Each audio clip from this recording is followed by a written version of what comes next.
La parole est à Monsieur Hugo Bernalicis pour la France insoumise.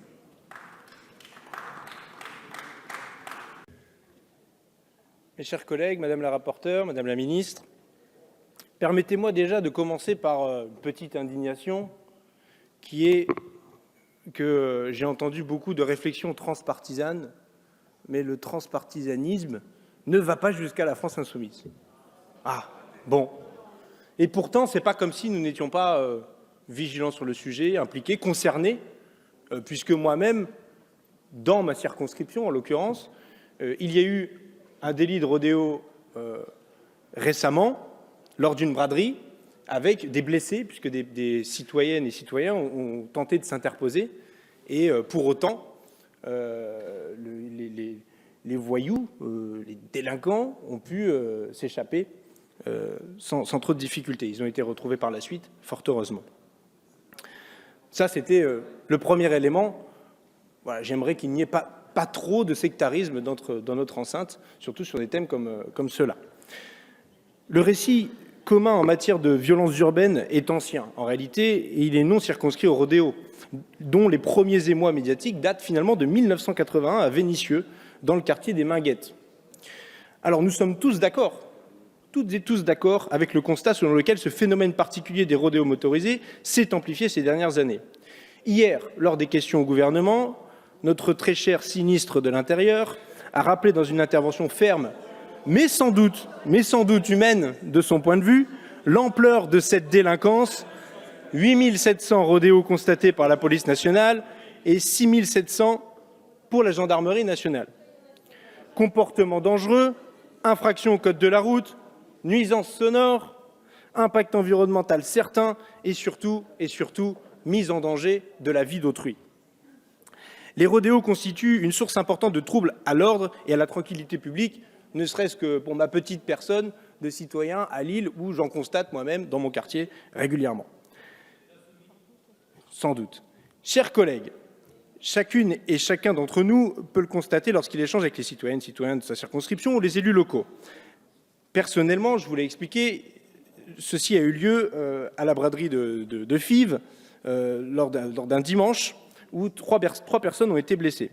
L'indignation des habitantes et des habitants, des élus, est tout bonnement légitime, d'autant plus au regard du sentiment réel d'impunité dont jouissent les auteurs de rodéos.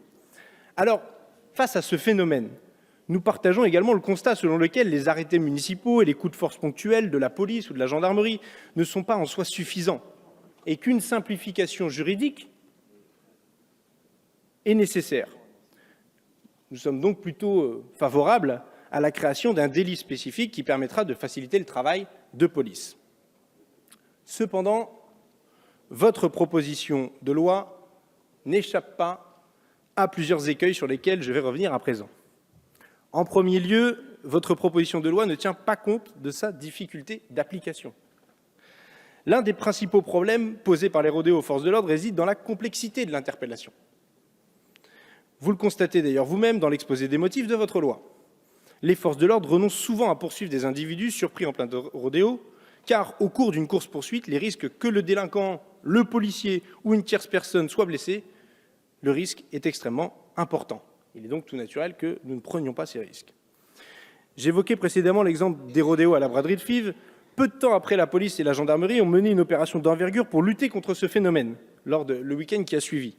L'opération préparée à l'avance et les nombreuses forces de l'ordre mobilisées ont permis de procéder à de multiples interpellations. Si l'on souhaite lutter contre ce phénomène, il faut également donner les moyens à la police et à la gendarmerie et non pas rajouter une nouvelle mission sans moyens supplémentaires. C'est une réalité, parce que pour constater l'infraction, il faut des gens pour la constater, précisément. Vous avez beau faire toutes les lois possibles et imaginables, si vous n'avez pas les policiers pour la constater dans le monde réel, ça va être compliqué. Et l'effet risque même d'être contre-productif.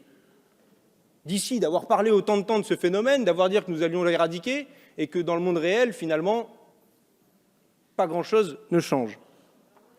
Le récent rapport du Sénat relatif à l'état des forces de sécurité intérieure ne peut vous enjoindre qu'à augmenter les moyens. Je vous rappelle, l'équivalent de 13 000 équivalents temps plein en termes d'heures supplémentaires ont été effectués en 2017. Pour l'opération AFIV, il a fallu plus d'une vingtaine de policiers mobilisés rien que sur cette tâche spécifique. Sur la métropole lilloise, ce sont 6 policiers en permanence qui sont mobilisés là-dessus. C'est énorme, et ça se fait au détriment d'autres missions, évidemment. En second lieu, et c'est un élément extrêmement important pour moi, s'il est nécessaire de doter les forces de l'ordre d'un arsenal juridique efficace, adapté aux spécificités de l'infraction et qui puisse être rapidement mis en œuvre, il n'empêche que du point de vue de la prévention de la récidive, nous considérons que le délit de rodéo ne doit pas avoir comme référence la prison. Sous couvert d'avoir une approche stricte contre ce phénomène, vous privilégiez la peine de prison. Au groupe de la France Insoumise, nous rappelons qu'il s'agit d'une erreur. Pour être pleinement efficace, il faut privilégier les alternatives à l'incarcération, plus adéquates dans une approche criminologique. Elles permettent la mise en place de stages de sécurité routière, des obligations de soins en cas de problématique de drogue, par exemple. Et il ne s'agit pas de laxisme. Si un individu qui commet un rodéo blesse ou tue une tierce personne, alors la qualification ne sera plus celle du délit de rodéo, mais celle d'homicide involontaire. Et lorsqu'il y a des morts, la qualification pénale change, évidemment. De plus, à l'heure où nos prisons sont face à une surpopulation endémique, nous avons des débats extrêmement intéressants en commission des lois sur le sujet, et en dehors de la commission aussi, que tous subissent, personnes détenues et personnel de l'administration pénitentiaire. Il est irresponsable de ne pas s'interroger sur la pertinence du recours à la prison en fonction du délit commis. Est-ce la seule réponse que notre société peut offrir à ces violences urbaines? Nous proposons, faute d'étude d'impact, puisque c'est une proposition de loi, nous proposons une approche criminologique approfondie pour permettre de prendre comme référence le travail d'intérêt général. Pour mémoire, parce qu'il s'agit de faire de la prévention de la récidive. Moi, je veux qu'il y ait moins de délinquance. C'est ça l'objectif. Taux de récidive, 34% après un travail d'intérêt général. Taux de récidive après une peine de prison ferme, 61%. Vous voulez plus de récidivistes ou moins de récidivistes? La question se pose. Elle se pose en ces termes. Enfin, votre texte aborde ce phénomène uniquement sous l'angle répressif, rien sur la prévention. Et ce ne sont pas les différentes interventions que j'ai entendues sur la prévention qui font qu'il y aura de la prévention. Et quand on confond prévention avec renforcement des amendes ou des peines de prison, vous vous trompez. Ça, c'est au mieux de la dissuasion, ce n'est pas de la prévention. Ce n'est pas de la prévention. Où sont, par exemple, les moyens développés pour les éducateurs de rue? Ces personnes spécialisées dans la prévention de la délinquance, qui sont parfois le dernier lien avec des jeunes abandonnés par l'école, mais déjà répertoriés par la justice. Or, victimes de réformes, de disettes budgétaires et des exigences de rentabilité, les éducateurs de rue sont réduits à peau de chagrin. J'en rencontrais quelques-uns dans le Nord qui proposaient un dispositif de prévention en lien avec les collèges de quartiers prioritaires, là où on rencontre nos plus nombreux phénomènes de rodéo. Ils ont proposé qu'il y ait un renforcement de la SSR, que ce ne soit pas juste un questionnaire avec des cases à cocher, mais bien avec une expérience pratique menée avec des policiers. Ils avaient un projet clé en main. Pas d'argent. Pas d'argent, on reverra plus tard. Donc, c'est ça la prévention. Donc, soit on la fait, soit on ne la fait pas. En l'occurrence, pour l'instant, on ne la fait pas. Avec cette proposition de loi, vous montrez bien votre sens des priorités, finalement. Vous stigmatisez une population jeune issue des quartiers.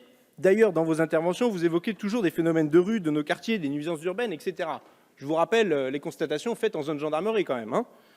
Selon les sociologues, ces phénomènes de violences urbaines trouvent leur genèse dans des contextes de pauvreté et de précarité sociale et économique. Donc, pour lutter contre ces phénomènes, il faut également s'interroger sur les raisons profondes qui conduisent à de tels comportements. Ainsi, l'implantation de services publics, le rapprochement de la police de la population, la création d'emplois dans les quartiers sont les véritables leviers pour s'attaquer aux maux profonds dont le phénomène des rodéos n'est qu'une manifestation. Et pour conclure sur le thème, nous avons fait un amendement notamment pour remplacer les références à la peine de prison pour pouvoir prononcer directement une peine de travail d'intérêt général. Et pour nous, notre position sur ce texte sera suspendue à l'issue qui sera donnée à cet amendement. Je vous remercie pour votre attention. Merci, monsieur le député Bernalicis.